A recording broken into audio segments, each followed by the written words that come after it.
சதுரங்கம் விளையாடும்போது நீங்கள் பயன்படுத்தும் அந்த காய்களின் வடிவமைப்பை யார் உருவாக்கினார் என்று ஒருபோதும் யோசித்திருக்கிறீர்களா? உலகம் முழுவதும் ஒரே மாதிரி பயன்படுத்தப்படும் அந்த சதுரங்க செட்டின் பின்னால் இருந்த மனிதர் யார் தெரியுமா? ஒரு சாதாரண வீரராகத் தொடங்கி நவீன சதுரங்கத்தின் வளர்ச்சியை மாற்றிய மனிதர் ஹோவர்ட் ஸ்டான்டன். ஹோவர்ட் ஸ்டான்டன் 19ஆம் நூற்றாண்டின் நடுப்பகுதியில் வாழ்ந்த இங்கிலாந்து நாட்டை சேர்ந்த சதுரங்க வீரர்.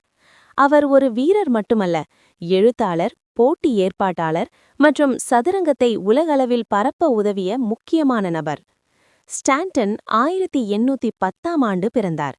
அவரது சிறுவயது பற்றி அதிக தகவல்கள் கிடைக்கவில்லை. சிறப்பான விஷயம் என்னவென்றால், அவர் சதுரங்கத்தை மிகவும் தாமதமாக 20களில்தான் சீரியஸாக விளையாடத் தொடங்கினார். ஆனால் சில ஆண்டுகளிலேயே அவர் மிக வேகமாக முன்னேறினார். அந்த காலத்தில் உலக சாம்பியன் என்ற பட்டம் இல்லை என்றாலும், பல முன்னணி வீரர்களை வென்றதால் உலகின் சிறந்த வீரர்களில் ஒருவராக கருதப்பட்டார். 1843ஆம் ஆண்டு ஸ்டான்டன் பிரான்ஸ் நாட்டின் மிக சிறந்த வீரரான செயின்ட் அமாங் என்பவருடன் போட்டியிட்டார்.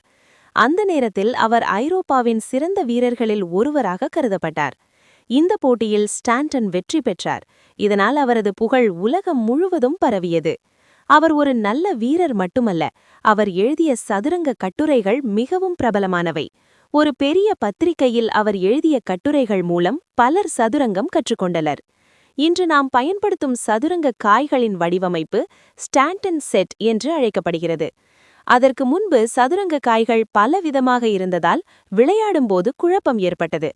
ஸ்டான்டன் வடிவமைப்பு மிகவும் எளிமையானதாகவும் தெளிவானதாகவும் இருந்தது. ராஜாவுக்கு மேல் சிலுவை, பிஷப்பிற்கு தனி வடிவம், குதிரைக்கு குதிரை தலை. இந்த வடிவமைப்பு உலகம் முழுவதும் பிரபலமானது.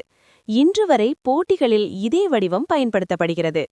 1851ஆம் ஆண்டு லண்டனில் உலகின் முதல் சர்வதேச சதுரங்க போட்டியை ஸ்டான்டன் ஏற்பாடு செய்தார். இது சதுரங்க வரலாற்றில் மிக முக்கியமான நிகழ்வு. பல நாடுகளிலிருந்து வீரர்கள் கலந்து கொண்டனர். அந்த போட்டியில் ஸ்டான்டன் வெற்றி பெறவில்லை. ஆனால் அவர் ஏற்பாடு செய்த இந்த போட்டி பின்னர் உலகம் முழுவதும் நடைபெறும் பெரிய சதுரங்க போட்டிகளுக்கான அடித்தளமாக அமைந்தது. அவரது வாழ்க்கையின் இறுதியில் ஸ்டான்டன் எழுத்து மற்றும் ஆய்வுகளில் அதிக நேரம் செலவிட்டார். குறிப்பாக இலக்கிய ஆய்வில் ஈடுபட்டார். அவர் போட்டிகளில் குறைவாக கலந்து கொண்டாலும் சதுரங்கத்தில் அவரது தாக்கம் குறையவில்லை. இன்று நாம் பயன்படுத்தும் சதுரங்க காய்கள், சர்வதேச போட்டிகள் மற்றும் சதுரங்கத்தை உலகம் முழுவதும் பரப்பிய முயற்சிகள், இவற்றின் பின்னால் ஹோவர்ட் ஸ்டான்டன் போன்ற முன்னோடிகள் இருந்தனர். இந்த வீடியோ உங்களுக்கு பயனுள்ளதாக இருந்திருக்கும் என்று நம்புகிறேன். இப்படிப்பட்ட சதுரங்க வரலாறு மற்றும் சுவாரஸ்யமான தகவல்கள் பற்றி மேலும் வீடியோக்கள் பார்க்க இந்த சேனலை சப்ஸ்கிரைப் செய்யுங்கள். இந்த வீடியோ பிடித்திருந்தால் லைக் செய்யவும், உங்கள் நண்பர்களுடன் ஷேர் செய்யவும் மறக்காதீர்கள். அடுத்த வீடியோவில் மீண்டும் சந்திப்போம். நன்றி.